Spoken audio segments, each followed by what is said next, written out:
안녕하세요. 슈퍼브레인 이상복입니다. 자, 이번에는 우주 파트 정리해 보도록 하겠습니다. 먼저 별까지의 거리입니다.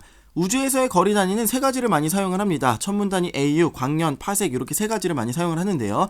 자, 천문 단위 AU는 태양에서부터 지구까지의 평균 거리를 갖다가 1AU라고 정의를 합니다. 자, 이게 약 1억 5천만 킬로미터 정도다라고 하는 거 기억해 두시면 좋을 것 같고요. 자, 광년은 빛이 진공에서 1년 동안 진행하는 거리를 갖다가 1광년이라고 정의를 합니다. 자, 그리고 영어로 light year, LY라고 표기를 많이 합니다. 자, 파색은요, 연주시차가 1초인 거리를 갖다가 1파색이라고 이야기를 합니다. 자, 그리고 요거 공식이 있는데요. 연주시차분의 1이 몇 파색, 그러니까 연주시차가 0.5초다 그러면 2파색, 0.25초다 그러면 4파색, 이런 식으로 되겠습니다. 자, 그럼 연주시차가 뭐냐? 이겁니다. 자, 태양 주위를 지구가 돌고 있죠. 1년에 한 바퀴씩 이렇게 공전을 하고 있는데, 지구가 여기 있을 때는 비교적 가까이 있는 이 별이 여기에 있는 것처럼 보이고, 그리고 지구가 여기 있을 때는 비교적 가까운 이 별이 여기에 있는 것처럼 보인다라고 하는 겁니다. 자, 우주에서는 거리를 갖다가 표시를 할 때 각도로 표현을 합니다. 자, 각도로 표현을 하는데, 그러니까 1년 동안 이 각도가 이렇게 쫙 움직이게 되는데, 이거의 절반입니다. 이것의 절반이 바로 요게, 그러니까 연주시차다라고 하는 겁니다. 자, 연주시차는 초 단위를 사용을 하는데, 1초는 3600분의 1도를 갖다가 1초라고 합니다. 60분의 1도가 이게 이제 1분이고요. 그리고 60분의 1분이 1초가 되겠습니다. 뭐 시간하고 비슷하죠. 그래서 1초가 1파섹이다 기억하시면 되겠습니다. 자, 그런데 문제가 있습니다. 뭐냐면은 연주시차로는 멀리 있는 별들을 갖다가 못 잽니다. 기본적으로 별들의 거리가 1AU에 비해서, 그러니까 지구가 공전하는 요거에 비해서 별들의 거리가 굉장히 멉니다. 그래서 연주시차가 너무너무 작아서 육안으로는 측정을 할 수가 없습니다. 그러니까 망원경으로는 할 수 있는데, 망원경으로도 지상에서는 약 100파섹 정도 거리까지밖에 이제 못 재고요. 그럼 우주망원경을 띄우면 조금 더 멀리 볼 수 있는데, 우주망원경을 띄워도 3000파섹 정도까지 이렇게 이제 측정을 할 수가 있다라고 하는 겁니다. 자, 그런데 별들은 3000파섹보다 더 먼 별들도 굉장히 많이 있거든요. 그거보다 이제 먼 별은 세페이드 변광성이라든지 아니면은 뭐 거리 지수나 뭐 이런 것들을 통해서 추측을 할 수가 있다라고 하는 겁니다. 자, 연주시차 그리고 거리 여러분들이 잘 알아두셨으면 좋겠습니다. 다음은 별까지의 거리와 밝기에 대해서 보도록 하겠습니다. 자, 별의 밝기와 등급 먼저 보도록 하겠습니다. 지구에서 육안으로 별들을 관측했을 때 밝은 거는 1등성, 그리고 어두운 거는 6등성, 이렇게 옛날 사람들이 정했습니다. 자, 이것을 갖다가 우리는 겉보기 등급이라고 이제 얘기를 하는데요. 자, 이게 현대에 와서는요, 조금 더 정확하게 측정을 하면서 1등성이 6등성보다 약 100배 정도 밝구나 라고 하는 것을 알아내게 됩니다. 그리고 이렇게 정해버리죠. 그래서 1등성부터 6등성, 이 5등급 차이죠. 5등급 차이가 100배 차이다 라고 하는 거를 우리가 정해버립니다. 그러면은 이제 1등급 차이는 그럼 몇 배냐 라고 했을 때 x의 5제곱, 5등급이니까요 이게 이제 100배다 라고 봐주시고, 그럼 1등급 차이는 100의 5분의 1제곱, 그래서 10의 5분의 2제곱 이렇게 풀어주시면 이게 약 2.5가 됩니다. 그래서 1등급 간의 밝기에 비해 1등급 차이는 약 2.5배이다 이렇게 봐주시면 되겠습니다. 자, 겉보기 광도 스몰 l 이렇게 이제 써주시고요. 그러면 요거를 그대로 이제 수학적으로 표현해 주시면 겉보기 광도의 차이가 밝기에 비는 이렇게 이제 되겠습니다. 자, 여기에서 스몰 m이라고 하는 게 바로 겉보기 등급입니다. 그래서 겉보기 등급 차이는 2.5 로그 L2분의 L1 이렇게 됩니다. 여기에서 2점은 약 2.5가 아니라 여기 어디에 있어요? 10의 5분의 2 요게 이제 넘어와서 2분의 5가 된 겁니다. 이거는 이그젝트 값입니다. 자, 기억해 두시고요. 자, 별의 밝기는 별의 거리의 제곱에 반비례한다라고 하는 거 꼭 기억해 두시면 되겠습니다. 그래서 별까지의 거리가 1배, 2배, 3배 이런 식으로 늘어날수록 별의 밝기는 광도는 겉보기 광도죠. 그러니까 1배, 4분의 1배, 9분의 1배로 거리의 제곱에 반비례해서 이렇게 감소하게 된다라고 하는 거 기억하시면 되겠습니다. 다음은 거리 지수 보도록 하겠습니다. 거리 지수 n-m이라고 하는 거 꼭 기억해 주세요. 자, 먼저 절대 등급입니다. 별이 10파섹 거리에 있다라고 가정했을 때 밝기를 절대 등급 라지 m이라고 표기를 합니다. 그리고 거리 지수는 스몰 m 마이너스 라지 m, 그러니까 겉보기 등급 빼기 절대 등급 이렇게 봐주시면 되겠습니다. 꼭 기억을 하셔야 되겠죠. 자, 요 식은 어디에서 왔느냐? 바로 앞에서 왔죠. m2-m1은 2.5의 로그의 L1, L2였는데 요거 대신에 절대 등급인 라지 M 넣어주시고, 요거 대신에 10파섹 거리에 있을 때의 밝기를 넣은 겁니다. 자, 그런데 별의 밝기가 거리의 제곱에 반비례한다 그랬었죠. 그러면은 그대로 적용을 시켜주면은 자, 이렇게 되는 겁니다. 자, 요거는 거리가 10파섹이라 그랬죠. 그래서 10을 넣어주시고, 그리고 이거는 거리가 r이라고 이제 가정을 하는 겁니다. 그러면 그거에 제곱에 반비례하니까 이런 식으로 써줄 수가 있겠죠. 자, 그럼 이쪽 정리해 주시면은 5 로그에 r-1 이런 식으로 되고요. 그리고 정리하시면은 5 로그 r-5 이렇게 된다라고 하는 겁니다. 그래서 여러분들 이 공식은 꼭 외워두셔야 되는 공식이 되는 거죠. n-m 거리지수는 5 로그 r-5다. 꼭 여러분들이 외워두시고요. 자, 그리고 거리지수가 크면 클수록 멀리 있는 별이다. 기억해주세요. 그리고 거리지수가 0이 바로 10파섹이다 라고 하는 것도 기억해두시면 되겠습니다. 그러니까 거리지수가 크면 멀리 있는 별이니까 거리지수가 플러스 값이다. 그러면 이거는 10파섹보다 멀리 있는 별. 거리지수가 마이너스다. 이거는 10파섹보다 가까이 있는 별. 이렇게 봐주시면 되겠고요. 거리지수가 클수록 멀리 있는 별이다. 꼭 기억해두시길 바라겠습니다. 다음은 별빛의 스펙트럼에 대해서 보도록 하겠습니다. 고체나 액체처럼 밀도가 높은 물체에서 방출되는 빛은 이렇게 연속적으로 변합니다. 그래서 우리가 연속 스펙트럼이다 라고 이렇게 부르는 거고요. 그리고 이 연속 스펙트럼의 빛을 저온의 기체에 통과를 시키게 되면 이 저온의 기체가 특정한 파장의 빛을 흡수를 하게 됩니다. 그러면서 흡수선 스펙트럼이 이렇게 나타나게 됩니다. 이걸 이제 프라운호퍼 선이라고도 부르고요. 우리가 별빛을 관측을 하면은 별빛은 이러한 형태를 띠고 있습니다. 자, 그리고 고온의 기체다. 만약에 이 기체하고 이 기체하고 종류가 똑같다. 그러면은 요거하고 똑같은 파장의 빛들을 방출을 하게 됩니다. 그래서 이 파장의 빛들, 이런 것들을 보면서 이거는 어떠한 기체구나 라고 하는 기체의 종류를 알 수가 있다라고 하는 것까지 기억해 두시면 좋을 것 같습니다. 이렇게 생기는 원리에 대해서는 여러분들이 화학 시간이나 물리 시간에 이제 뭐 배우셨는지 모르겠지만 원자핵 주변을 전자들이 돌고 있는데 이 전자가 궤도를 바꾸는데요. 자, 특정한 파장의 빛 에너지를 흡수를 하면서 전자가 이제 바깥 궤도로 돈다든지 아니면은 특정한 파장의 빛 에너지를 방출을 하면서 안쪽으로 들어온다든지 이렇게 이제 되게 됩니다. 자, 특정한 파장이 중요하다라고 하는 거 기억해 두시면 되겠습니다. 자, 그리고 이왕에 빛 얘기가 나왔으니까 도플러 효과도 같이 보도록 하겠습니다. 파1이 관측자와 멀어질 때는 파장이 길어집니다. 파장이 길어지고요. 그리고 파1이 관측자와 가까워질 때는 파장이 이렇게 짧아지게 됩니다. 파장이 긴 거 빨간색 쪽이다. 그래서 별빛 같은 경우는 별빛이 멀어진다. 그러면은 빨간색 쪽으로 흡수선이 이동을 합니다. 적색편이라고 부르고요. 자, 그리고 별빛이 가까워진다. 그러면은 흡수선이 파장이 짧은 쪽으로 파란색 쪽으로 이동을 하게 됩니다. 그러면 우리가 청색편이라고 부릅니다. 자, 멀어지면 적색편이, 가까워지면 청색편이 여러분들이 꼭 기억해 두시면 되겠습니다. 다음은 빈의 변이 법칙과 슈테판 볼츠만 법칙에 대해서 보도록 하겠습니다. 흑체 복사에서 굉장히 중요한 두 가지 법칙이 되겠습니다. 먼저 빈의 변이 법칙입니다. 높은 온도일수록 짧은 파장의 에너지를 많이 방출한다 라고 하는 겁니다. 5500켈빈처럼 굉장히 높은 온도는 최대로 방출하는 요 에너지의 그 파장이 좀 짧다라고 하는 거고요. 그리고 3500켈빈처럼 조금 낮은 온도는 최대로 방출하는 요 피크 값 있죠? 요 피크를 치는 요 파장이 조금 길다라고 하는 겁니다. 그래서 람다 맥스는 T분의 A. 그래서 온도가 높을수록 짧은 파장의 에너지를 많이 방출한다 라고 하는 얘기가 되겠습니다.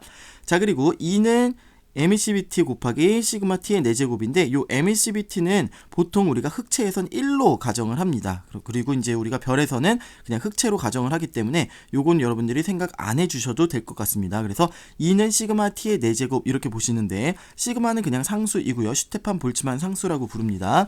자, 표면 온도의 4제곱에 비례해서 에너지를 많이 방출한다 라고 하는 게 되겠습니다. 자, 그리고 이 E의 단위는 어떻게 되느냐? 와트 퍼 미터 제곱이 됩니다. 자, 그러니까 단위 면적당 방출하는 에너지의 시간당 에너지의 양 이렇게 되겠습니다. 근데 보통 시간당이라고 하는 표현은 생략을 많이 하는 것 같습니다. 자, 그리고 여기에서 이제 실제 예를 들면서 계산을 했는데 여러분들이 정지 화면 놓고 한번 보시고요. 자, 중요한 건 이쪽입니다. 별빛이 있는데 자, 별들이 이렇게 이제 색깔이 다 다릅니다. 별들이 색깔이 다른데 어떤 건 붉은색이고 어떤 건 파란색이라는 얘기죠. 자, 왜 이런 현상들이 나타나느냐? 바로 별의 표면 온도가 다르기 때문이다 라고 봐주시면 되겠습니다. 별의 표면 온도가 낮으면 이렇게 붉은색, 파장이 긴 게 많이 나타나고 그리고 이제 별빛의 온도가 좀 높다 그러면은 이렇게 파란색, 짧은 파장이 나타난다 라고 하는 겁니다. 자, 초록색이 안 나오는 이유는 뭐라 그랬죠? 초록색이 이렇게 나오지만 그 주변에 빨간색도 있고 파란색도 있기 때문에 섞여서 흰색처럼 나오게 된다 라고 하는 것도 같이 기억해 두시면 되겠습니다. 그래서 우리가 별빛의 색깔을 보면은 그 별의 표면 온도를 짐작할 수 있다라고 하는 거 꼭 기억해 두시면 되겠습니다. 다음은 별의 분광형에 대해서 보도록 하겠습니다. 별의 표면 온도에 따라서 별빛의 색깔이 다르게 나타나는데요. 그것뿐만 아니라 별빛의 스펙트럼을 관측을 해보면은 자, 이렇게 흡수선들의 위치와 진하기가 다 다르게 나타난다라고 하는 겁니다. 그래서 고온인 O형은요, 이런 식으로 나타나고 저온인 M형은 스펙트럼이 이런 식으로 나타난다라고 하는 거죠. 별을 딱 관측을 했을 때 그 스펙트럼 분석을 하고 이건 F형이네, 이건 G형이네, 이런 식으로 분류를 하는 겁니다. 자, O형이 고온이고요. 그리고 M형이 저온입니다. 그리고 O, B, A, F, G, K, M 순서들을 외워두셔야 되겠죠. 오빠 아프지 그만, 이렇게 하면은 여러분들이 쉽게 외우실 수가 있을 겁니다. 자, 고온이기 때문에 색지수 마이너스고요. 저온이기 때문에 색지수 플러스가 됩니다. 그리고 색지수 0인 지점이 바로 만켈빈 온도고요. 그리고 A0가 되겠고 색깔은 백색이 되겠습니다. 자, A0 무슨 말이냐? 자, B도 B가 아니고요. B0부터 B9까지 있습니다. A도 A0부터 A9까지 있어요. 그래서 A0가 높은 거, A9이 낮은 거, 이렇게 보시면 되겠습니다. 자, O형하고 M형은 뭐 그렇지 않은데 나머지들은 0부터 9까지 세분화된다. 기억해 두시면 되겠습니다. 태양 G2인 것도 여러분들이 기억해 주시면 좋겠네요. 자, 그리고 이런 그래프에 나오는 문제들 많이 보실 건데, 자, 요건 그냥 요 그래프만 잘 해석해 주시면 되겠습니다. 자, 보시면 H1, H2 이런 식으로 나오는데, 자, H1이라고 써져 있는 거는 이거는 중성이라는 의미입니다. 그 H2라고 되어 있는 거는 이거는 플러스 1가 이온이고요. 그리고 뭐 3 어디 있나요? 이렇게 3 되어 있는 거는 플러스 2가 이온, 이렇게 봐주시면 되겠습니다. 자, 그래서 A0 같은 경우 수소, 중성 수소의 흡수선이 가장 강하게 나타난다. 그리고 뭐 K형 같은 경우 칼슘 이온선이 가장 강하게 나타난다. 그리고 태양 G2죠. 요쯤 될 텐데 태양 역시 칼슘 이온선이 가장 강하게 나타난다. 이런 식으로 여러분들이 정리를 해 두시면 될 것 같습니다. 자, 그리고 이렇게 나눠서 이쪽 고온의 별들은 주로 이렇게 좀 가벼운 기체 이렇게 보시면 되겠고, 그리고 이쪽은 금속들이죠. 칼슘, 철 이런 거 금속들인데 금속선들이나 아니면 분자선 이런 것들이 나타난다. 이렇게 기억해 주시면 되겠습니다.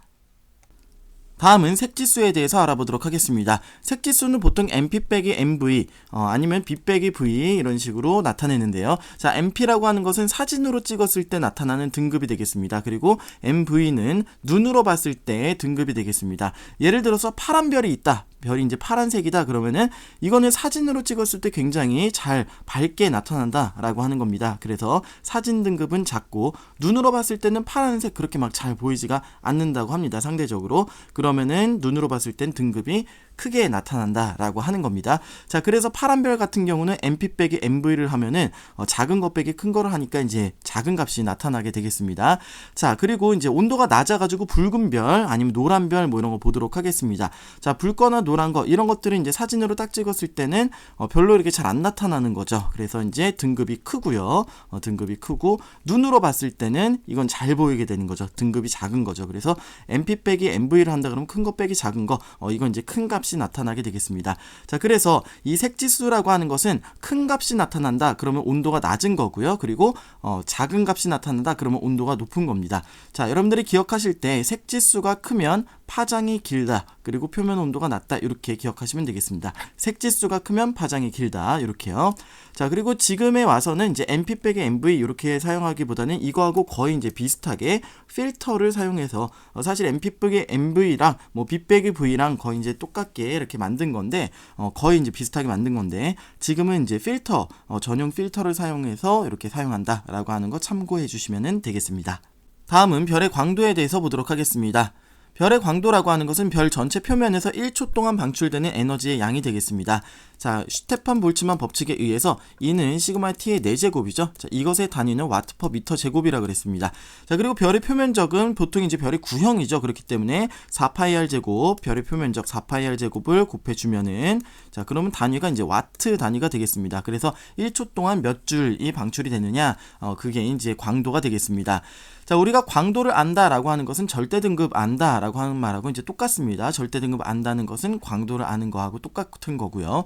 자, 우리가 보통 이제 겉보기 등급을 관측을 하고요. 연주시차를 이용해서 별까지 거리를 구하면은 절대 등급을 알 수가 있죠. 절대 등급을 안다라고 하는 것은 광도를 안다라고 하는 거죠. 자, 광도를 알았으면은 광도를 요 식에다가 대입해서 우리가 그 별의 크기를 갖다가 짐작을 할 수가 있다라고 하는 겁니다. 자, 여기까지 정리해 두시면은 좋을 것 같습니다. 다음은 HR도에 대해서 보도록 하겠습니다. 자, 어떠한 별이 있으면 그 별의 표면 온도도 우리가 조사를 할 수가 있고 광도도 우리가 추정을 할 수가 있습니다.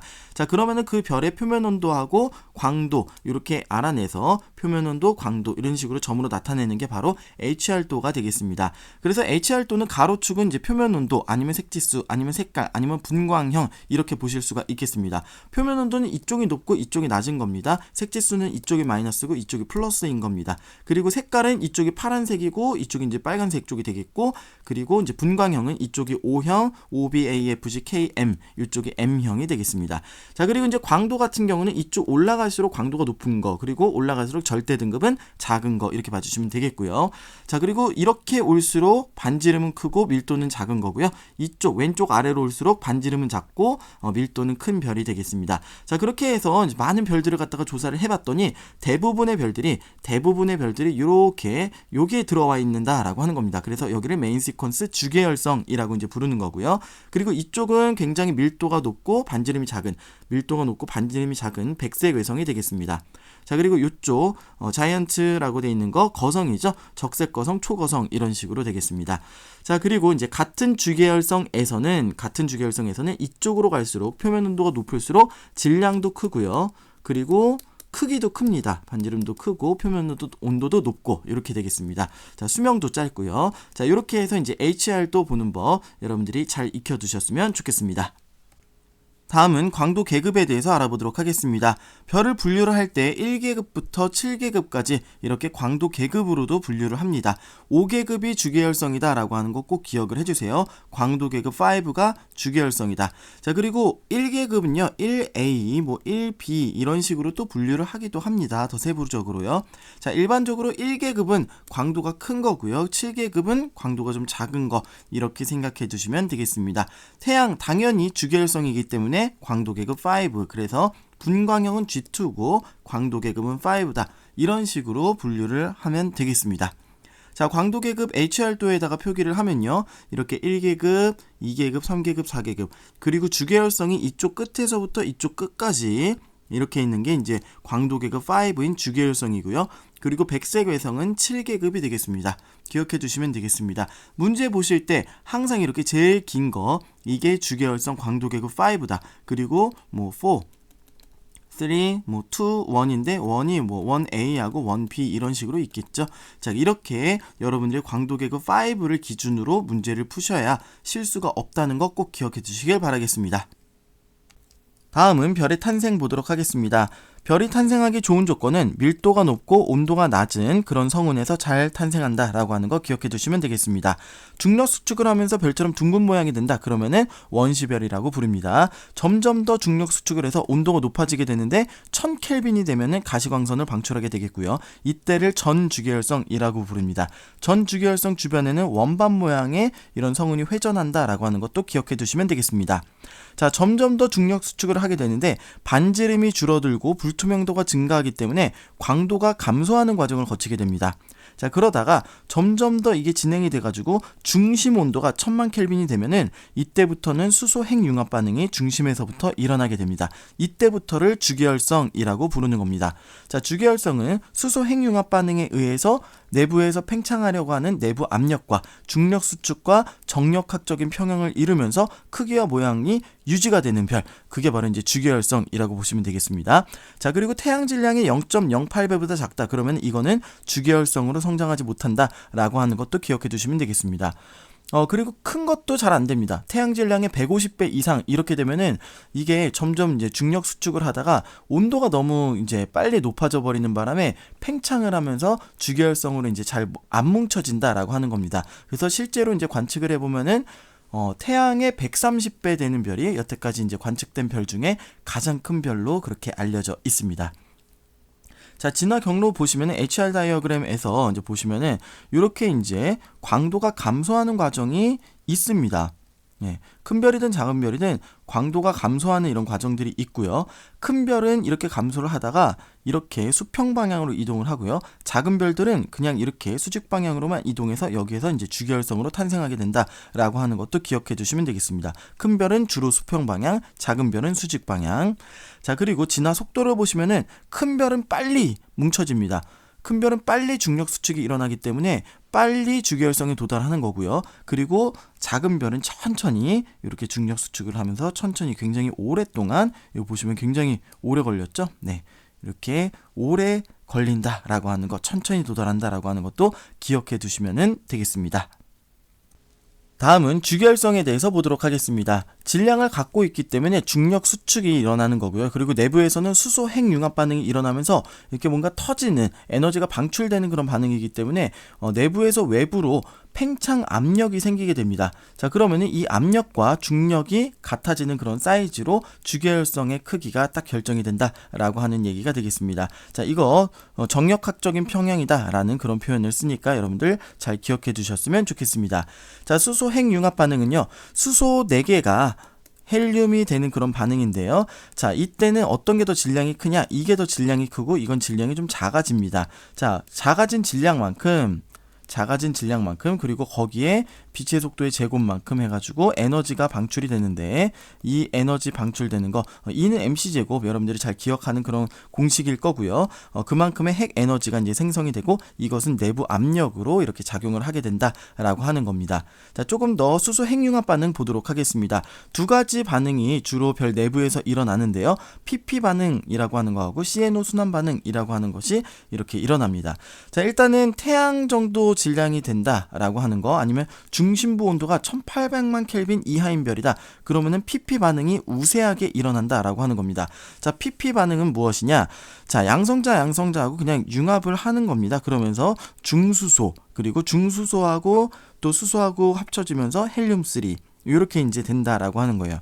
그리고 헬륨3하고 또 다른 헬륨3하고 합쳐지면서 이번에 그냥 보통 헬륨이 된다라고 하는 건데, 여기에서 여러분들이 좀 주의하실 점은 뭐냐면은 최종적으로는 수소 4개가 헬륨 하나가 되는 겁니다. 자, 그런데 관여하는 수소는 몇 개냐? 관여하는 수소는 모두 6개다라고 하는 거 기억해 두시면 되겠습니다. 2개는 그냥 튕겨 나갑니다. 그러니까 2개는 들러리고 4개가 이제 합쳐지는 건데 2개는 들러리고 총 6개의 수소가 관여를 한다라고 하는 거 기억해 두시고요. 자, CNO 순환 반응은 CNOC 뭐 이런 식으로 계속 이렇게 순환을 하면서 얘네들은 수소가 이렇게 4개가 들어왔다가 헬륨이 하나가 나가는 이런 순환 반응이 되겠습니다. 자, 요 과정 중에서는 CNO는 얘네들은 촉매 역할 같은 거를 한다라고 하는 겁니다. 자, 이거는 형태를 계속 바꾸긴 하지만 뭐가 막 늘어난다거나 뭐가 막 줄어든다거나 하지 않습니다. 이거는 형태만 조금씩 바꾸면서 촉매 같은 역할을 한다. 자, 이 과정 중에서 수소 4개를 받아들이고 헬륨 하나를 방출을 한다라고 하는 거 기억해 주시면 되겠습니다. 자, 그리고 이 그림에서 이 전자가 아니라 양전자로 고쳐주시길 바라겠습니다. 자, 조금 더 이런 문제 같은 데서 나오는 자료를 보시면은, 자, 여기 1800만 켈빈 이하에서는 PP 반응이 우세하고요. CNO 순환 반응이 안 일어나는 건 아닌데 이게 더 우세하다라고 하는 겁니다. 1800만 켈빈 이상에서도 보시면은 CNO 순환 반응이 우세한 거고요. PP 반응이 안 일어나는 게 아니라 일어나는데 CNO 순환 반응이 더 우세하다라고 하는 거 기억해 두시고, 그리고 뭔가 수식 같은 거 좋아하시는 분들은 여기 있는 수식들 정지화면 해 놓으시고 자세하게 들여다보시면 되겠습니다. 다음은 별의 일생에 대해서 보도록 하겠습니다. 태양 정도의 작은 별은 주계열성, 적색거성, 행성상성운, 백색외성 이렇게 진행이 되겠습니다. 자, 적색거성은 무엇이냐? 주계열성에서 중심부 쪽에 수소가 다 고갈이 되어버리면은 중심부 쪽에서는 수소 핵융합 반응이 멈춰버립니다. 수소가 없으니까요. 자, 그러면서 중심부는 수축하면서 온도가 상승을 하게 되겠습니다. 자, 그리고 이제 바깥쪽에서 수소층에서 핵융합 반응이 일어나기 시작을 합니다. 바깥쪽에서 수소 핵융합 반응이 일어나면은 원래는 굉장히 두껍게 밖에서 안으로 중력 수축이 일어나고 있었는데 이제 그게 이제 상대적으로 적은 겁니다. 바깥쪽에서 일어나니까요. 그러니까 팽창이 이 수축보다 더 큰 거죠. 그러면 정력학적인 평형이 깨지면서 얘네들은 점점점 커지게 됩니다. 그러면서 이제 적색거성이 형성이 되는 겁니다. 표면 온도는 빨간색이잖아요. 표면 온도는 낮아요. 자, 그렇게 보시면 되겠습니다. 그리고 중심부에서는 헬륨 핵융합 반응이 시작이 된다라고 보시면 되겠습니다. 그리고 보통 이 정도 크기에서는 탄소하고 산소 정도까지 이렇게 많이 생기게 되겠습니다. 자, 적색거성의 중심이 전부 다 이제 탄소와 산소로 바뀌게 되면은 바깥쪽은 이제 팽창해서 행성상 성운으로 이제 퍽 하고 이제 우주 공간에 퍼지게 되는 거고요. 그리고 중심핵은 착 수축을 하면서 굉장히 밀도가 굉장히 높아요. 그리고 온도도 높습니다. 백색이니까 굉장히 높겠죠. 그래서 이런 백색 외성이 형성이 된다. 그리고 이거는 HR 다이어그램에서 왼쪽 아래에 위치하던 거 여러분들이 기억해 두시면 되겠습니다. 자, 그 다음에 태양보다 매우 큰 별은요, 초거성까지 갑니다. 적색거성 단계를 거쳐서 초거성까지 가는데, 초거성은 중심이 철까지 만들어진다. 핵융합 반응으로 철까지 만들어진다. 기억해 주시면 되겠습니다. 자, 그 다음에 철은 굉장히 안정해서 더 이상 핵융합 반응이 정상적으로 일어나지 않는데, 그 중에 하나가 이제 옆에 있는 철하고 딱 만나가지고 핵융합이 됐다. 그럼 굉장한 폭발력을 일으키면서 연쇄적으로 그 옆에 있는 철도 건드리고 옆에 있는 철도 융합되고 막 이러면서 굉장히 빠르고 강하게 핵융합 반응이 일어나게 됩니다. 자, 그러면서 철보다 무거운 원소들이 쫙 이제 생기게 되는 거고요. 그때는 굉장히 은하의 몇 배에 해당하는 굉장히 강한 에너지를 방출을 하면서 폭발을 하게 되는데, 이거를 갖다가 이제 우리는 초신성 폭발이다라고 이야기를 하는 겁니다. 자, 초신성 폭발이 일어나고 나면은 중성자별이 되거나 아니면 질량이 진짜 크다 그러면은 블랙홀이 되거나 이런 식으로 되겠습니다. 다음은 주기활성의 수명과 내부 구조 보도록 하겠습니다. 대부분의 별들은 일생의 90% 이상을 주기활성 단계에 머무른다라고 합니다. 자, 그리고 질량이 크면 클수록 수명이 짧습니다. 짧고 굵게 가는 거죠. 그리고 작은 별일수록 수명이 깁니다. 가늘고 길게 가는 거죠. 자, 왜 그렇게 되느냐? 질량이 크면요, 중심부의 온도가 높기 때문에 핵융합 반응이 빠르게 진행이 됩니다. 그래서 수명이 짧다라고 보시면 되겠고요. 수소 자체가 많습니다만 수소가 소모되는 데까지 걸리는 시간은 수소의 소모량 자체가 굉장히 빨리 이렇게 소모가 되기 때문에 큰 별들이 수명이 짧다 이렇게 보시면 되겠습니다. 자, 그리고 그 아래는 주기활성의 구조가 되겠습니다. 자, 주기활성. 일단은 질량이 태양과 비슷한 별들은 핵 복사층 대류층 이렇게 이루어져 있습니다. 태양도 그러면은 핵 복사층 대류층으로 이루어져 있고요. 그리고 태양의 표면을 보게 되면 우리가 대류층을 이제 분명하게 우리가 볼 수가 있는데, 바로 쌀알무늬 구조가 이제 보이는 거죠. 쌀알무늬 구조가 이제 보입니다. 광구 표면이 이렇게 생겼다는 거예요. 이쪽은 이제 안쪽은 노란색이에요. 상승하는 상승 대류 부분, 그리고 요 빨간색 라인들은 온도가 낮아가지고 하강하는 부분. 그래서 이렇게 라인들이 이렇게 막 보이면서 쌀알무늬를 나타낸다라고 하는 겁니다. 이게 이제 우리가 대류층을 보는 거예요. 핵 복사층 대류층 기억해 주시고요. 자, 그리고 큰 별, 질량이 2배 이상인 거, 태양 질량이 2배 이상인 거는 대류핵이라고 보통 이제 부르는데, 대류핵 아니면은 핵 대류층 이렇게 부릅니다. 대류핵. 그리고 그 바깥쪽에 이제 복사층 이렇게 보고 있습니다. 그래서 대류핵과 복사층으로 이루어진 거, 이거는 큰 거, 그리고 작은 거는 핵 복사층 대류층 꼭 외워두시길 바라겠습니다. 자, 그리고 이제 이거는 초고성이죠. 초고성 맨 마지막 단계에서 내부가 이제 철까지 만들어지는 거, 그리고 바깥쪽으로 갈수록 이렇게 수소로 가벼운 게 이렇게 싸고 있습니다. 내부가 철까지 간다라고 하는 거 여러분들이 기억해 두시면 되겠습니다. 다음은 산계성단과 구상성단에 대해서 보도록 하겠습니다. 일단 성단이라고 하는 것은 별들이 가까운 곳에 모여있다라고 하는 의미이기 때문에 같은 성단 안에 있는 별이다 그러면은 지구에서 봤을 때 거리가 거의 비슷하죠. 거리 지수가 같다 이렇게 봐주시면 되겠습니다.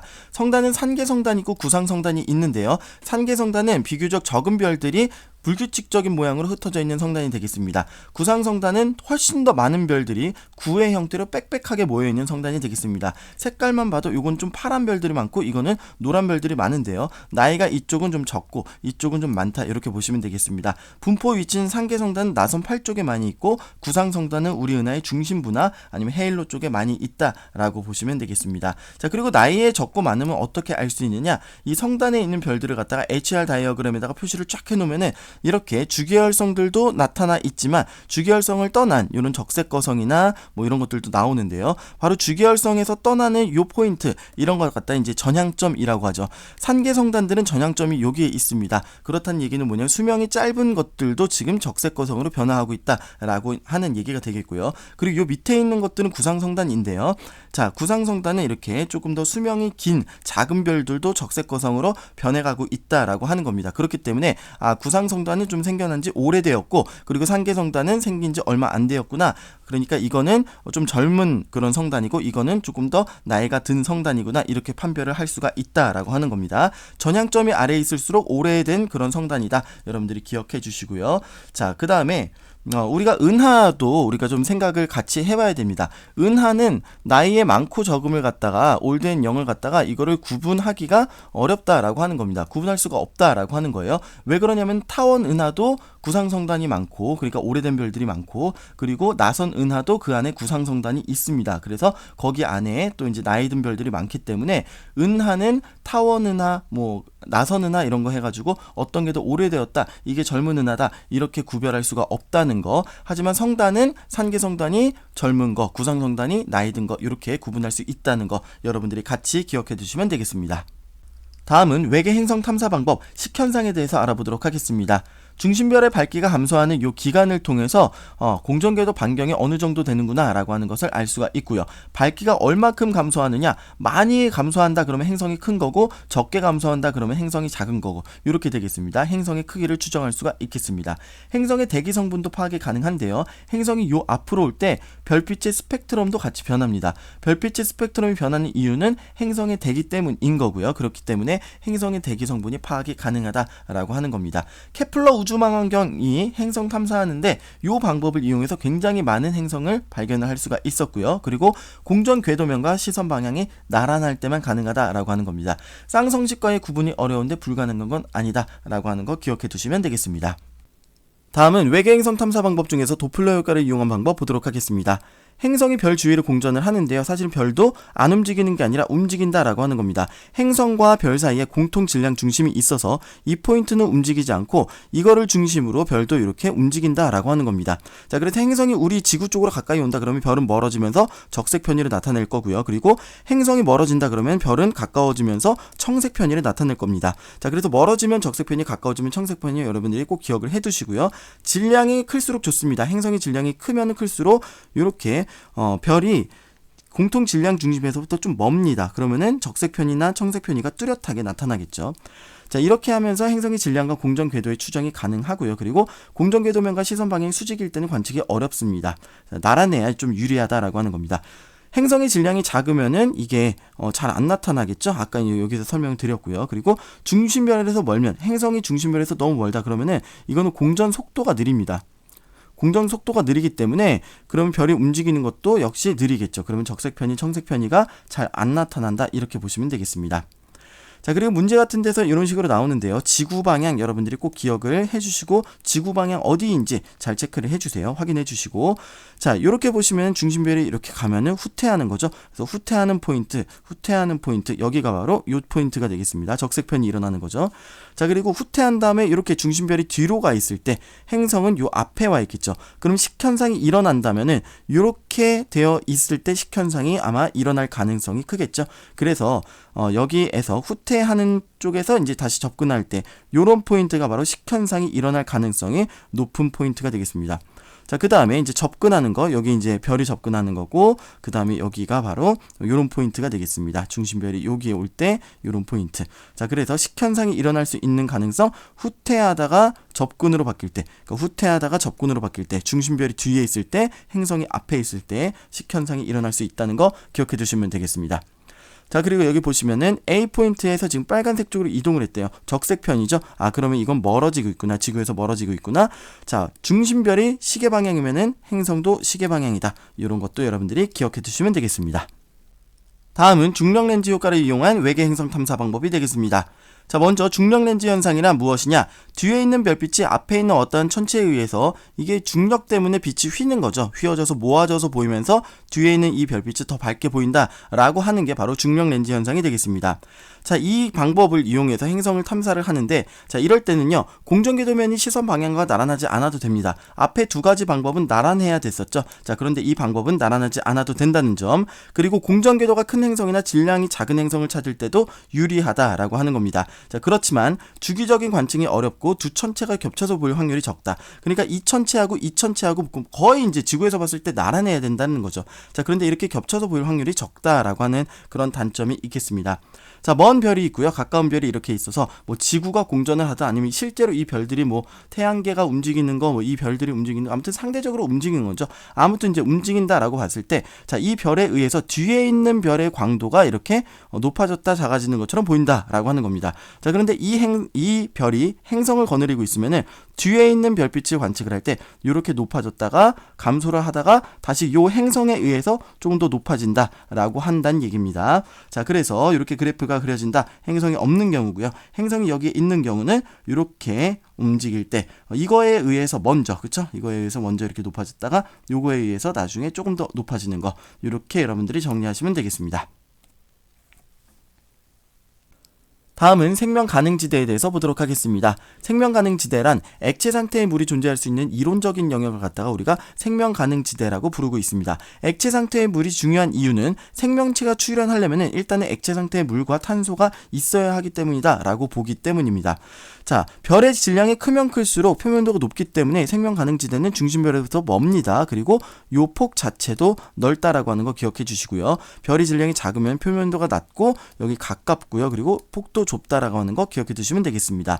자, 그리고 별의 질량이 작을수록 좀 유리하다라고 보는데요. 왜냐하면 별이 수명이 길기 때문에 생명체가 탄생하고 진화하는 데 걸리는 그런 시간적인 것을 생각해 봤을 때 아무래도 별이 작은 게 좋지 않겠느냐, 이렇게 보고 있습니다. 자, 그리고 행성이 갖고 있는 자기장 아니면 대기, 이런 것들도 중요한 요인으로 보고 있습니다. 자, 여기서 여러분들이 또 기억하실 건 뭐냐면은 태양에서부터 이제 지구까지 거리가 1AU라고 하는 거 꼭 기억을 해두시고, 지구는 생명 가능 지대다, 액체 상태의 물이 존재하는 영역이다 라고 하는 거 기억해 두시면 되겠습니다. 다음은 외부 은하의 발견에서부터 허블의 법칙까지 큰 맥락에 대해서 보도록 하겠습니다.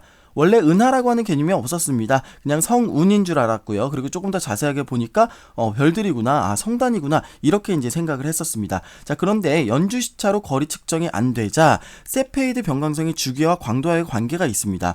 자, 그래서 그 막 별들의 모임이 있는데 여기에 세페이드 변광성이 있는 거예요. 그래서 그 세페이드 변광성의 주기와 광도와의 관계를 이용해서 절대 등급을 매깁니다. 별 하나하나에 절대 등급을 매겼어요. 그리고 겉보기 등급을 비교를 합니다. 겉보기 등급은 스몰 m, 그리고 이건 라지 m이니까 m-m 뭐죠? 요거는 거리 지수죠. 여기로부터 이제 거리를 우리가 추정을 합니다. 그랬더니 다른 별들보다, 우리 태양계 주변에서 있는 요 다른 별들보다 얘네들의 별들의 모임은 굉장히 멀다라고 하는 겁니다. 거리가 너무 멀다. 그래서 이게 한 묶음, 이게 한 묶음이구나 라고 하는 것을 발견하게 되고, 여기에 은하, 갤럭시라고 하는 이름을 붙이게 됩니다. 그리고 이제 하늘에 이런 게 더 많이 있나 봤더니 역시 이제 우주에 이런 은하들이 굉장히 많이 있다라고 하는 겁니다. 자, 그런데 이 은하들은요, 특이하게도 대부분 적색 편의를 나타낸다라고 하는 겁니다.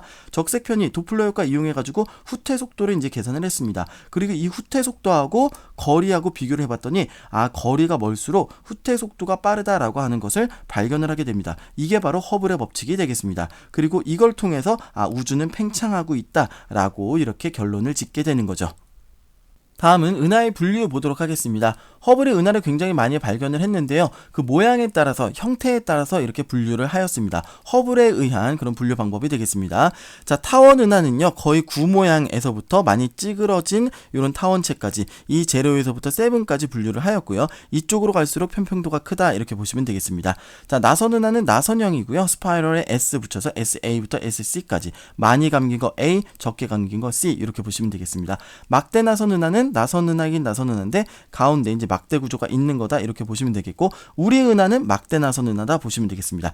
렌즈형 은하들은요, 이런 것들을 옆에서 이제 보는 거죠. 그래서 뭐 나선팔이 얼마큼 감겼는지를 갖다가 확인할 수가 없는 그런 옆에서 본 모습, 그래서 S0 이렇게 붙였습니다. 자, 나선 은하 이쪽 이제 보시면은 은하 핵과 나선팔로 구성이 되어 있고, 은하 핵은요, 중앙 팽대부 밀도가 높은 부분이고요. 늙은 별과 구상성들이 많다라고 하는 겁니다. 자, 나선팔 쪽에는 젊은 별과 상계성단들이 많다. 자, 헤일로에는 은하 바깥쪽인데요, 구상성단이 있는 영역을 헤일로라고 부릅니다. 렌즈형 영역, 요거에서 보면은 뭐 이 정도 영역 해가지고 이런데 이제 구상성단이 많이 있다라고 보시면 되겠습니다. 자, 그래서 구상성단 어디에 많이 있습니까? 그러면은 은하 핵과 헤일로에 많이 있다, 이렇게 대답해 주시면 되겠습니다. 자, 그 다음에요. 타원 은하는요, 성간물질이 거의 없다라고 합니다. 대부분 질량이 작고 나이가 많은 별들로 구성되어 있고요. 이쪽으로 갈수록 편평도가 크다. 자, 그런데 여기서 여러분들이 주의하실 게 뭐냐면은 타원 은하 그러면은 구상성단처럼 뭔가 나이가 많은 은하인가 이렇게 착각하기가 쉬운데 그게 아니라는 거죠. 타원 은하에도 늙은 별들이 많이 있고 나선 은하에도 늙은 별들이 없는 게 아니라 있다라고 하는 겁니다. 그러니까 여러분들이 나선 은하와 타원 은하 어떤 게 더 젊고 어떤 게 더 늙은 은하다라고 구분 못한다라고 하는 거, 그렇게 이야기할 수 없다라고 하는 거 기억해 주시면 되겠습니다. 자, 그리고 불규칙 은하는요 별로 없습니다. 발견되는 게 별로 없고요. 그리고 젊은 별들이 굉장히 많고 성간물질도 많이 분포해 있다라고 하는 겁니다. 구조가 불명확한 은하, 불규칙 은하 정리하시면 되겠습니다. 다음은 특이은하에 대해서 알아보도록 하겠습니다. 먼저 전파은하입니다. 보통 은하보다 수백 배 이상의 강한 전파를 방출한다라고 하고요. 은하 중심부에 있는 블랙홀 같은 것들이 있어서 물질이 빨려 들어갈 때 강한 전파를 방출한다고 합니다. 자, 핵이 있고요. 그리고 양쪽으로 로브라고 하는 거대한 돌출부가 대칭을 이루고 있고, 그리고 그 사이는 이렇게 강력한 물질의 흐름인 제트로 연결이 되어 있습니다. 형태적인 분류를 보면은 타원 은하입니다. 타원 은하이고요. 그리고 이렇게 이제 제트 같은 것들 형태를 보실 수가 있습니다. 자, 그리고 블랙홀 사진 찍은 거에 이제 성공을 했었죠. 그렇죠? 그 블랙홀 사진 어디에서 찍었느냐? 바로 전파 은하 안에서 찾아내 가지고 찍은 겁니다. 다음은 세이퍼트 은하입니다. 대부분 나선 은하의 형태이고요. 일반 은하에 비해서 중심부의 광도가 매우 높고, 그리고 넓은 방출선을 나타낸다라고 합니다. 넓은 방출선을 나타내는 이유는 이거는 굉장히 빠르게 회전하기 때문에 이렇게 봐주시면 되겠습니다. 자, 은하 중심부에 거대한 블랙홀이 있을 것으로 추정을 하고 있습니다.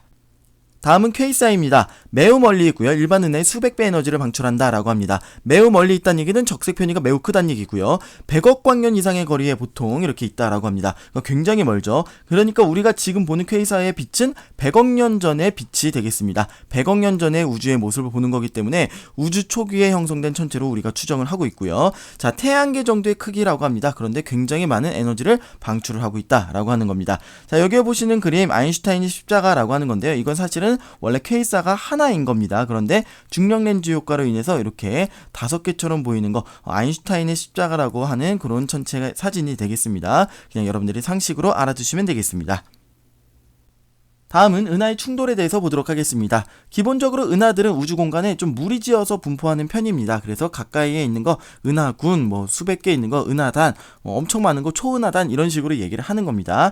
그 가까이에 있는 은하들이 중력을 서로 갖고 있죠. 그렇기 때문에 중력 때문에 점차 서로 가까워져서 충돌을 한다라고 하는 겁니다. 자, 그런데 여기에 보시면은 자, A라고 하는 은하, B라고 하는 은하가 점점 가까워져서 이렇게 하나처럼 됐는데요. 여기에서 끝나는 것이 아니라 이 A라고 하는 은하는 이쪽으로 가는 그 관성이 있어서 이렇게 딱 합쳐져서 끝이 아니고 더 갑니다.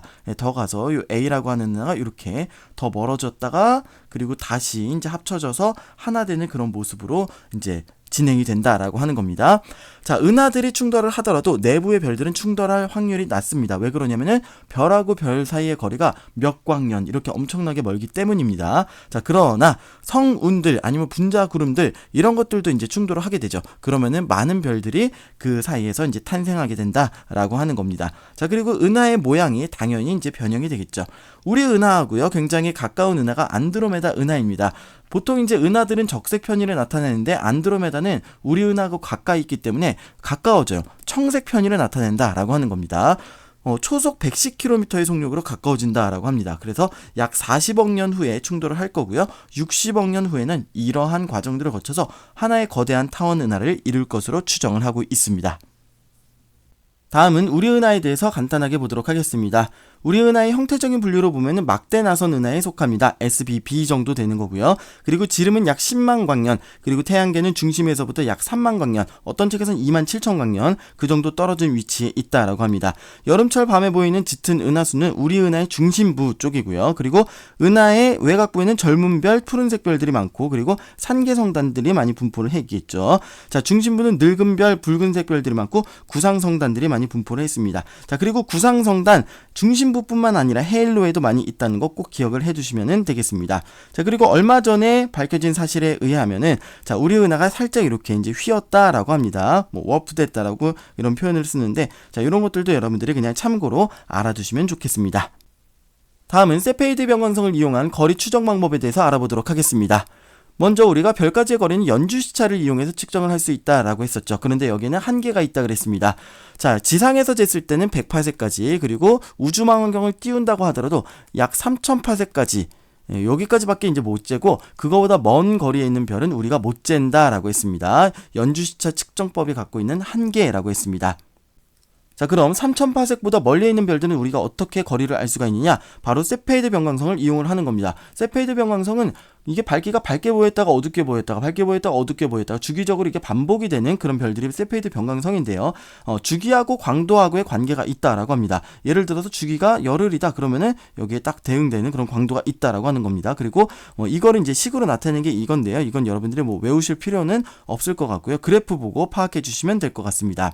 자, 조금 더 자세하게 보도록 하겠습니다. 자, 일단은 세페이드 변광성이 이렇게 밝기가 변하는 겁니다. 관측을 할 때. 자, 보니까 주기, 밝을 때부터 밝을 때가 이제 주기인 거죠. 아니면 어두울 때부터 어두울 때가 이제 주기가 되는 겁니다. 지금 여기에 나와 있는 거는 열흘이 되겠습니다. 10일이 주기네요. 자, 그리고 겉보기 등급의 이제 평균이 대략 4등급 정도 된다라고 합니다. 자, 여기에 보시면은 세페이드 변광성의 주기와 광도와의 관계가 나와 있는데, 자, 세페이드 변광성 주기가 열흘이면은 절대 등급이 마이너스 3.4 정도요. 마이너스 3.4등급 정도가 된다라고 합니다.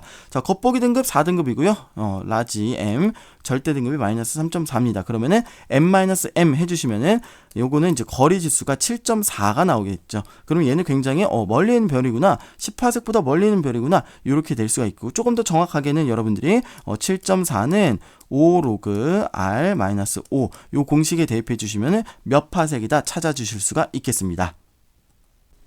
다음은 은하의 적색 편이와 허블의 법칙에 대해서 보도록 하겠습니다.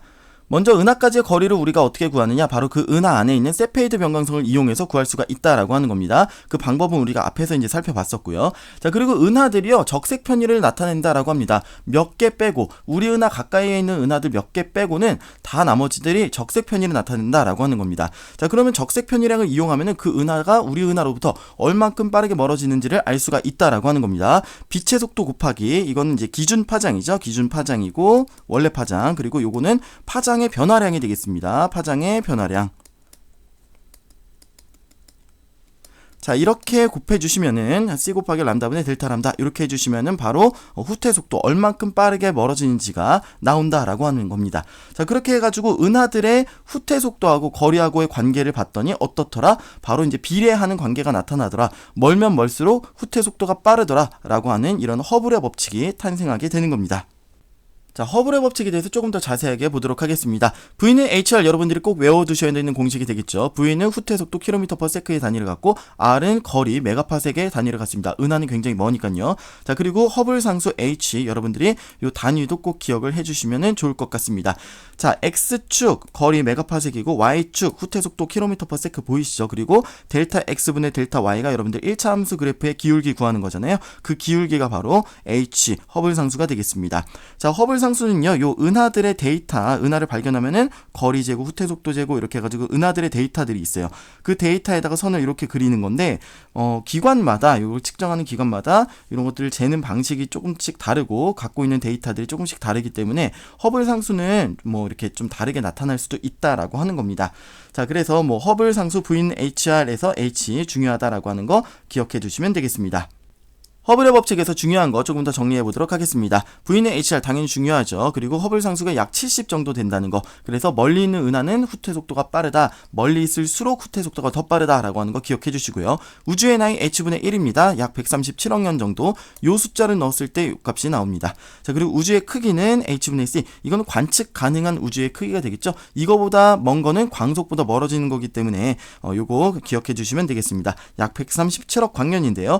이 숫자하고 이 숫자하고는 같아야 된다라고 하는 거 기억해 주세요.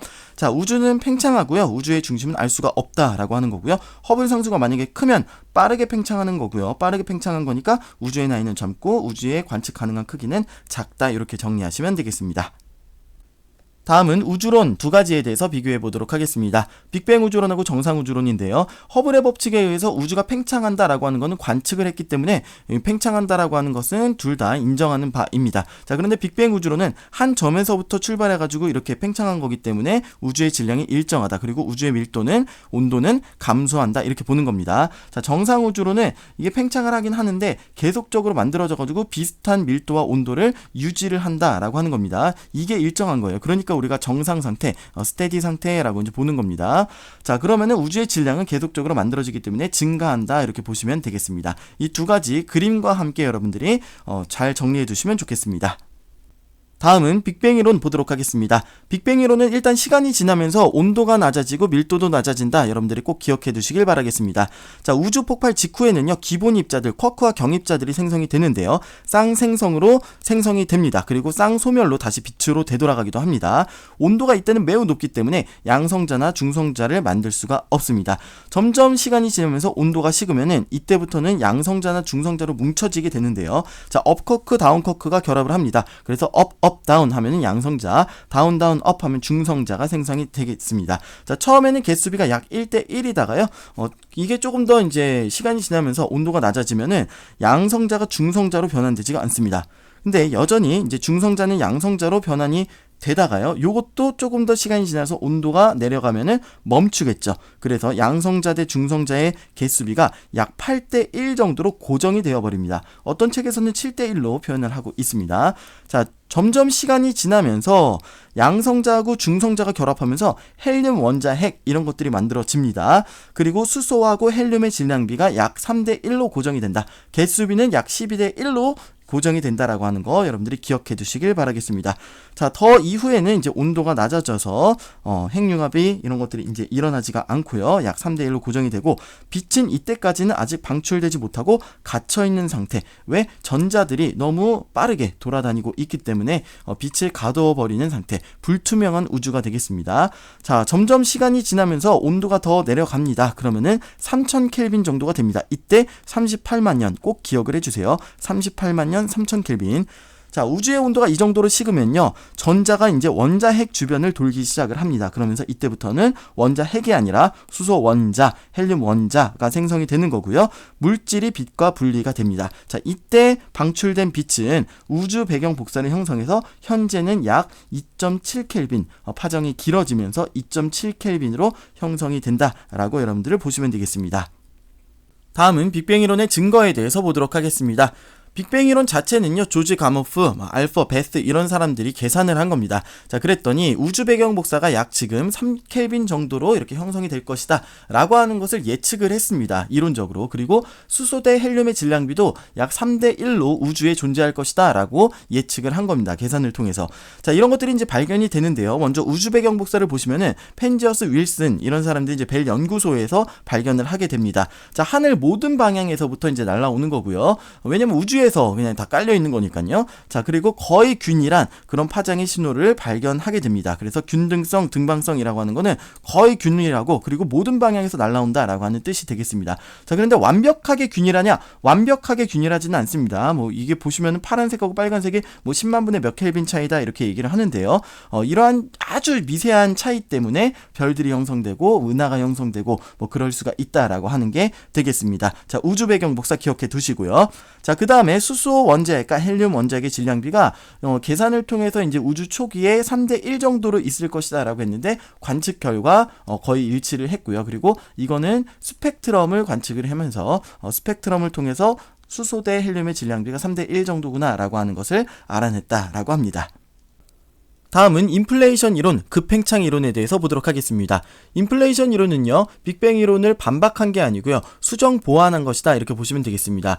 빅뱅 이론은 몇 가지 이제 문제점을 안고 있었는데요. 그게 무엇이냐? 일단 가정부터 보도록 하겠습니다. 우주가 팽창을 하는데 광속으로 팽창한다라고 봤습니다. 그리고 우주의 크기가 관측 가능한 우주의 크기, 그러니까 우주의 지평선 H분의 C 요만큼만 우주다라고 이제 생각을 했었습니다. 그래서 관측 가능한 우주의 크기를 이렇게 놓고 이게 이제 광속 속으로 팽창을 한다. 그럼 과거에는 어땠을까라고 하는 게 바로 빅뱅 우주론이 되겠습니다. 자, 그런데 그 팽창 우주론은요.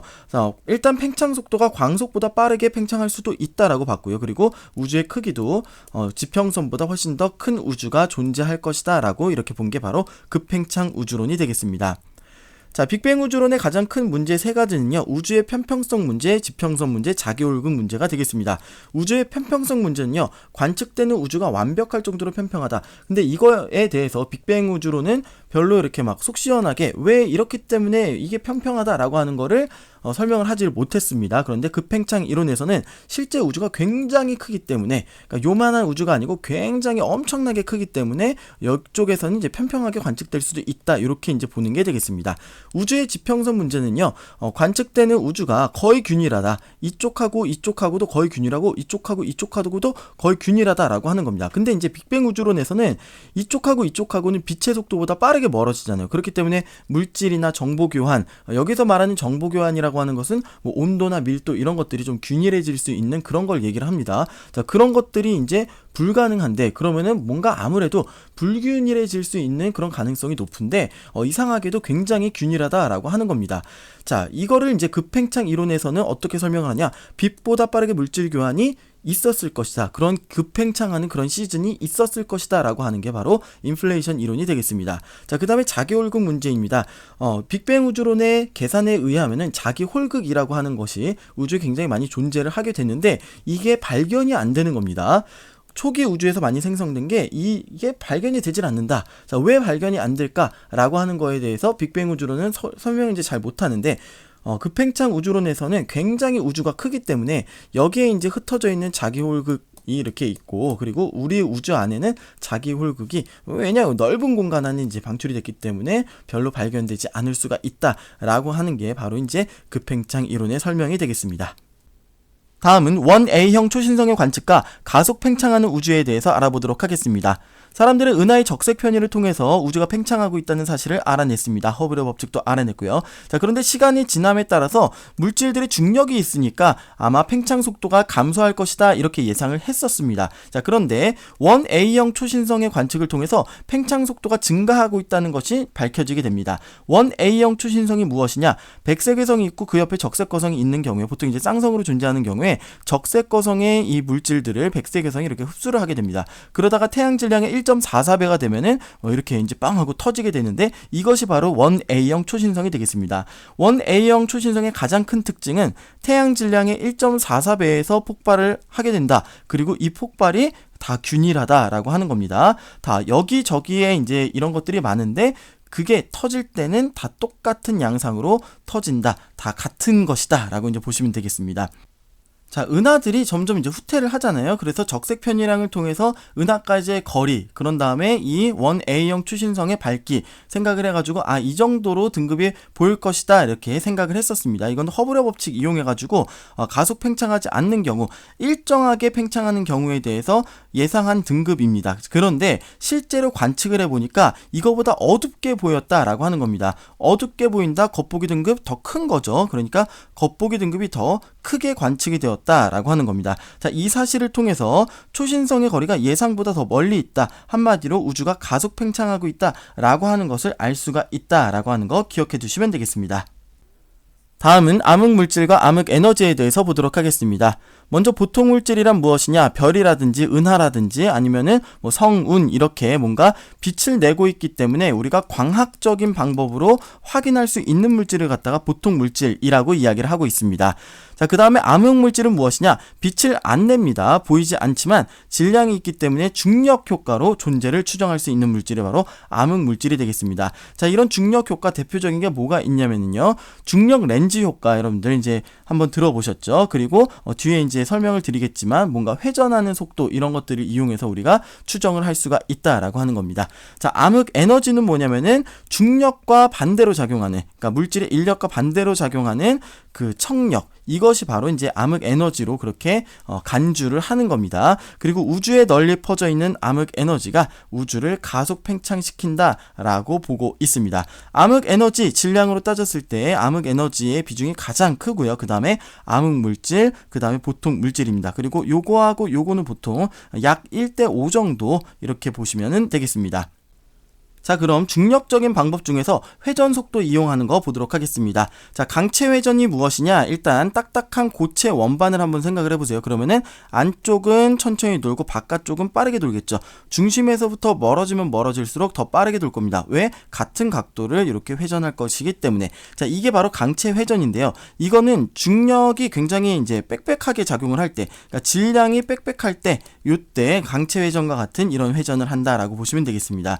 자, 그 다음에 케플러 회전은 무엇이냐? 케플러 회전은 태양 주변에 이렇게 행성이 공전하는 그런 모습을 갖다가 케플러 회전이라고 합니다. 이거는 가운데 쪽에 있으면 빨리 회전을 하고요. 그리고 멀리 있으면 천천히 회전을 합니다. 자, 이 중력에 의해서, 이 질량에 의한 중력에 의해서 이렇게 빈 공간들이 많을 때, 그럴 때 바로 이제 케플러 회전을 한다라고 하는 겁니다. 이거는 질량이 빽빽할 때가 아닙니다. 자, 이거는 질량이 빽빽할 때, 이거는 빽빽하지 않을 때인 거예요. 그런데 우리 은하의 회전을 봤더니 우리 은하의 회전 속도가 이 가운데 쪽은 이 부분 좀 확대를 해서 보면은 뭐 이렇게 일직선으로 이렇게 증가하는 겁니다. 가운데 쪽은 강체 회전이고, 그리고 중심에서 이제 멀어지면서 회전 속도가 느려지는데, 이 관측 가능한 천체들을 이용해서 우리가 추정을 한 거, 그러니까 한마디로 우리가 눈에 보이는 별들이나 성간물질들을 이용해서 추정을 한 거는 뭔가 거의 케플러 회전처럼 이렇게 많이 질량이 떨어질 거야. 근데 그래도 이제 좀 빽빽하니까 그래도 이 정도 될 거야 라고 이제 생각을 했었습니다. 자, 그런데 관측을 해보니까 회전 속도를 직접 보니까 회전 속도가 이렇게 되더라 라고 하는 거죠. 그래서 질량을 추정을 해봤더니, 이걸 이용해서 질량을 추정을 해봤더니 중심에서부터 멀어질수록 이렇게 질량이 이 정도 될 거야 라고 이제 생각을 했었습니다. 이건 이제 옵티컬한 방법으로, 우리가 광학적인 방법으로 별들 보고 뭐 보고 이렇게 해가지고 질량 이 정도 되네, 이렇게 이제 분포를 본 거고요. 그리고 요 회전하는 요거 있죠. 요 회전하는 걸로 추정을 해봤더니 질량이 분포가 이 정도가 될 것이다. 자, 그러면은 요 사이만큼은 관측이 안 되는 물질인 거죠. 관측이 안 되는 물질, 암흑 물질 이렇게 되겠습니다. 자, 이렇게 해서 암흑 물질이 어느 정도 되는 것이다 라고 추정을 한 거 여러분들이 정리해 두시면 되겠습니다. 다음은 표준 우주 모형에 대해서 보도록 하겠습니다. 여태까지 배우신 내용들을 종합을 해보면 우주라고 하는 것은 대폭발에 의해서 탄생을 했고 급팽창 시기를 거쳐서 지금 현재에 이르게 되었는데, 지금 현재는 암흑 물질도 있고요. 그리고 암흑 에너지가 있어서 가속 팽창하는 우주다라고 하는 거 기억해 두시면 되겠습니다. 그리고 우주의 나이 약 138억 년 정도다. 그리고 우리 관측 가능한 우주의 지평선이 있는데, 실제 우주는 이것보다 훨씬 더 큰 공간에 이렇게 분포해 있을 것이다 라고 하는 것이 바로 이제 현재 이야기하는 표준 우주 모형이 되겠습니다. 다음은 우주의 미래, 우주가 앞으로 어떻게 될 것인가에 대해서 보도록 하겠습니다. 닫힌 우주, 열린 우주, 평탄 우주 이렇게 보는데요. 임계 밀도보다 우주의 밀도가 크다 그러면은 닫힌 우주. 이건 밀도가 크다, 빽빽하다라는 뜻이잖아요. 그러면은 다시 중력에 의해서 얘네들이 수축을 한다라고 하는 겁니다. 현재는 우주가 팽창을 하고 있지만 언젠가는 은하들이 모일 것이다 라고 하는 게 바로 닫힌 우주가 되겠습니다. 자, 그리고 그림으로 표현하면 요 그림이 되겠고요. 그리고 곡률이 양이다 라고 하는 표현을 씁니다. 자, 열린 우주는 무엇이냐? 임계 밀도보다 우주의 평균 밀도가 작은 거예요. 그래서 이거는 빽빽하지가 않으니까 점점 은하와 은하 사이가 멀어지긴 멀어지는데, 멀어지게 되면은 거리가 머니까 중력에 의한 효과가 계속해서 줄어들겠죠. 그렇게 되면서 계속 우주는 팽창하게 될 것이다 라고 하는 게 바로 열린 우주가 되겠습니다. 그림 여기에 해당하고요. 자, 그 다음에 평탄 우주는요, 임계 밀도하고 우주의 평균 밀도가 같아서 이렇게 이제 가는 거. 우주의 크기가 어느 정도 팽창을 하다가 어느 정도에 딱 다다르면은 우주의 크기가 유지가 된다라고 하는 거. 이게 바로 평탄 우주가 되겠습니다. 곡률은 0이라고 하고 평탄 우주, 요 그림이 되겠습니다.